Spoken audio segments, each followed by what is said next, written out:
a struggling Brazilian pastor who strikes a secret deal with a deadly mermaid for fame and healing powers, but the price is a soul each year. When he fails to deliver, she returns with a terrifying ultimatum: give up what he loves most, or lose everything. Desperation leads him to the sacred sea. Desire seals the deal. Before we dive into this haunting tale of sacrifice, power, and the price of desperation, make sure to subscribe to our channel so you don't miss a moment. This story gets deeper with every scene, and trust me, you'll want to stay until the very end. Let's begin. The night was too quiet. No wind, no crickets, no frogs. Just silence so thick, it felt like the world had stopped breathing. Eliso stood in the doorway of his son's room, frozen. The bed was empty, the blanket still warm. The small window was open, rain dripping from the ledge, but the floor beneath it was dry. There were no signs of forced entry, no broken locks, no footprints leading away. Only into the room, a trail of wet prints, small and strange, shaped like webbed hands and something not quite human. Luciana's scream shattered the silence. "Eliso!" She ran into the room, her voice cracking. "Where is he? Where's Samuel?" I don't know." Her hands gripped his shirt. "Don't lie to me." "I don't know," he shouted, and the house shook with the force of his voice. Luciana stepped back, eyes wide. For the first time, she looked at him, not with love, but fear. The police came. They searched the house, the church, the street, every house on the block. No sign of the boy, no witnesses, no leads. A detective asked Eliso if he had enemies. He laughed too loudly. None who would take a child. But inside, he knew the truth. The media turned on him fast. One headline after another. Famed healer's son vanishes in the night. Cult accusations emerge. Miracle pastor or master of deception. Old recordings resurfaced. Clips of Eliso speaking in strange tongues. People fainting under his hand. Sick faces that looked both healed and haunted. Bloggers speculated. Conspiracy channels exploded. His miracles were bought with blood, one woman claimed online. "I saw things in that church, things not from God." Luciana turned off the TV, holding a photo of Samuel in her lap. "I want the truth," she said, her voice low. "All of it." That night, Eliso returned to the church alone. The lights flickered. The altar felt cold. He stepped to the pulpit and stared into the dark hall where thousands once cheered. Now only echoes answered. He dropped to his knees and whispered, "I give it back. The fame, the gifts, the power. Just give me my son." Silence. Then a single word, carried through the rafters, soft as a wave brushing sand. Too late. Eliso didn't know where else to go. He couldn't go to the police. He couldn't go to the pastors. Most had already turned their backs, calling him cursed, fake, or fallen. So he went to the only man people still whispered about when things went too far. A priest who no longer wore robes. A man who once fought spirits in the Amazon and lived to regret it. Padre Miguel de Rocha. He found him living in a crumbling monastery 2 hours inland, surrounded by sugarcane fields and thick, weeping trees. The iron gate creaked as Eliso pushed it open. Padre Miguel was barefoot, sweeping leaves. He looked up. "I knew you would come," he said. Eliso hesitated. "How?" "The sea told me." They sat under an old fig tree, the sun bleeding through the leaves in quiet shafts of gold. Eliso told him everything, every dream, every miracle, every sacrifice. When he finished, Padre Miguel closed his eyes, fingers tight around a wooden rosary. "You made a pact with the water bride," he said. "One of the Encantadas. She is not a simple demon. She is ancient. She gives what men want, and then takes what they love." "I need to get my son back," Eliso whispered. "Can you help me?" Miguel nodded slowly. "There is a way, but it is not safe. It is not clean. and it does not guarantee what you think. I'll do anything. Miguel looked at him. Then you must return to the Mar de Lua on the 7th night after the breach, when the moon is full again. She will come, and when she does, you must face her, not as a servant, but as a father, and you must be willing to pay. Pay with what? Whatever she asks. That night, Eliseo slept in the monastery. He dreamed of Samuel, floating in dark water, his eyes wide open but lifeless. Around him swam the lost souls of 10 years, João, the woman from the alley, the boy with the stolen backpack, the twin girls from Bahia, all the forgotten. Their hands reached for him, but they never touched, only stared, only waited. When Eliseo woke, Miguel was gone, but a note lay by his bed. You are not fighting for power now, you are fighting for redemption. If you fail, you will lose more than your son. The moon was full and bright. Its silver light spilled over the black waters of Mar de Lua, casting long shadows that danced like ghosts. Eliseo stood at the shore with Padre Miguel beside him. The air was thick with salt and something darker, something old and waiting. The waves whispered secrets. The sea was alive.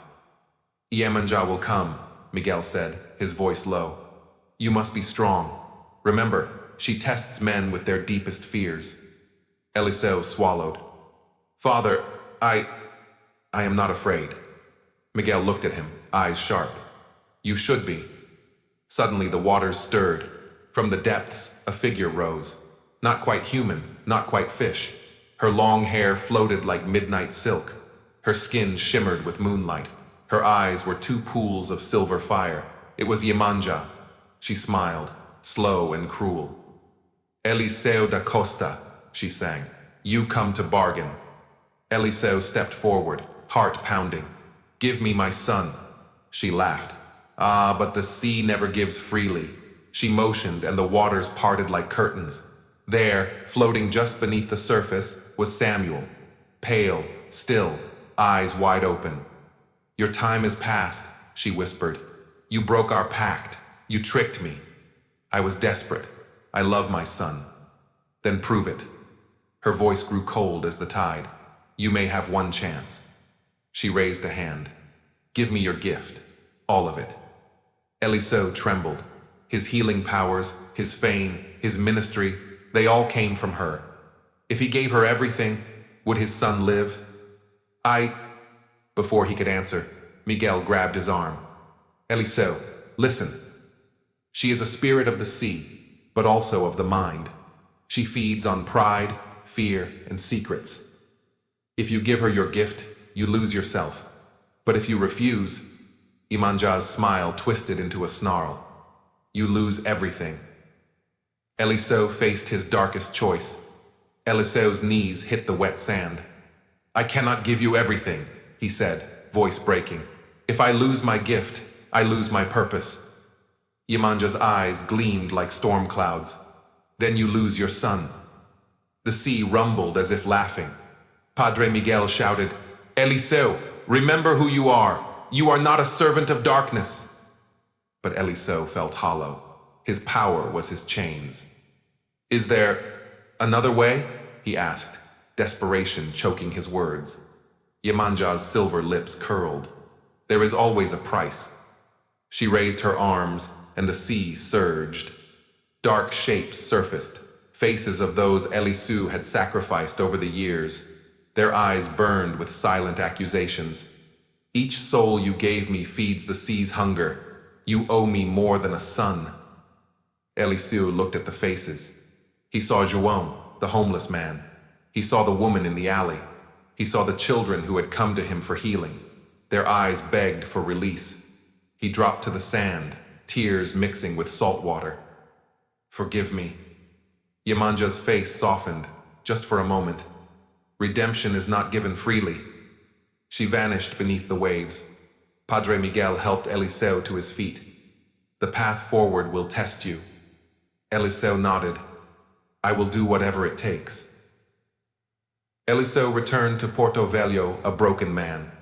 His hands, once full of power, trembled as he stepped into his cathedral of glass and stone. The once roaring crowds were gone. The pews were empty. The giant screens that used to flash his face now showed static. His healing touch failed. The sick remained sick. The woman he prayed over collapsed on the pulpit, gasping for breath. Whispers grew louder. False prophet. Witch. Cursed. Luciana stayed by his side, but her eyes held sorrow and fear. One evening, she confronted him in the empty sanctuary. Eliseo, what have you done? He could not answer. The weight of years pressed down on him. News spread fast. Rivals seized the moment to tear him down. Local pastors spoke openly of his sins. TV stations ran exposés on his past sacrifices. The police investigated claims of occult rituals. Eliseo's name became a curse whispered in every corner of town. One cold night, Eliseo sat alone on the steps outside the church. He pulled out a crumpled photo of Samuel. I failed you, son. A shadow passed over the steps. Padre Miguel appeared. Eliseo, there is one last chance. Eliseo looked up, hope flickering weakly. Luciana had waited silently, watching Eliseo spiral into despair. One night, as rain tapped softly against the window, he finally confessed. I made a deal, he whispered, eyes haunted. A deal with the sea spirit. Her breath caught. The miracles, the power, the crowds. It wasn't God's blessing. It was her. Tears ran down her cheeks. Samuel. She took him. For hours, they sat in silence. The weight of the secret crushed them both. Luciana's heart burned with a fierce love. I will bring him back. Eliseo shook his head. You can't fight the sea. I will try. The next day, Luciana prepared. She gathered offerings, the sacred herbs, candles, and prayers learned from old fishermen and whispered legends. At night, she stood at the edge of the Mar de Lua, the silver moon casting ghostly light on the waves. She called to the water. A hush fell over the sea. Then, slowly, the water began to glow. Iemanjá rose from the depths. Her eyes studied Luciana. You are brave, she said, voice like waves breaking on stone. But only one may enter the path of the drowned. Luciana nodded. I will go. The sea swallowed her whole. The water was cold and endless. Luciana's breath slowed, but her heart burned brighter than ever. Around her, shadows moved, faces half seen, voices whispering in a language older than time. She held tight to a small wooden cross, carved by her grandfather. I come for my son, she called, voice steady. The sea pulsed. From the depths, Iemanjá emerged again, her beauty both terrifying and sorrowful. You have courage, she said, but the sea does not give freely. Luciana's eyes met the spirit's. Tell me what you want. Iemanjá's smile was a wave breaking on a rocky shore. To keep what you love, you must give what you hold most dear. Luciana faltered, but nodded. Name your price. The sea whispered secrets.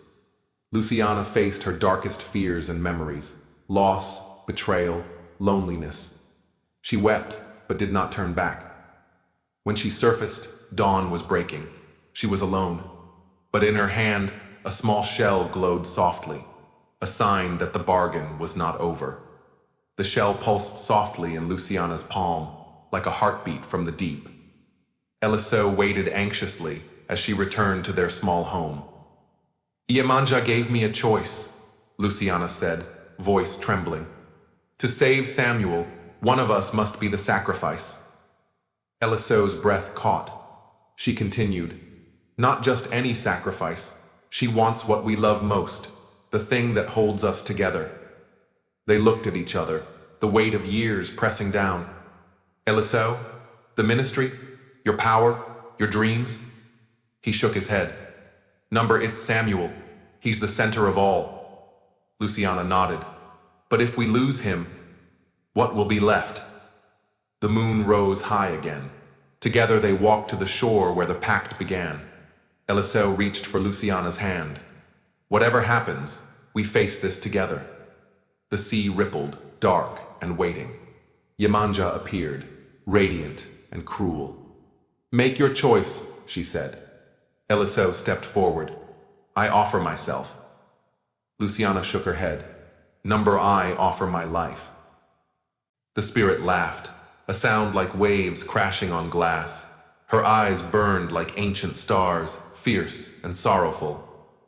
You seek to claim what was promised, the sea spirit's voice echoed like waves crashing on jagged rocks. But only one soul may return. One must remain. Luciana's breath caught. She looked down at Samuel's pale, fragile form, the boy who had been lost to the depths and found again, suspended between two worlds. Then, from the shadows of the crashing waves, Eliseo stepped forward. His face was calm but lined with sorrow, his eyes filled with the weight of 1,000 prayers.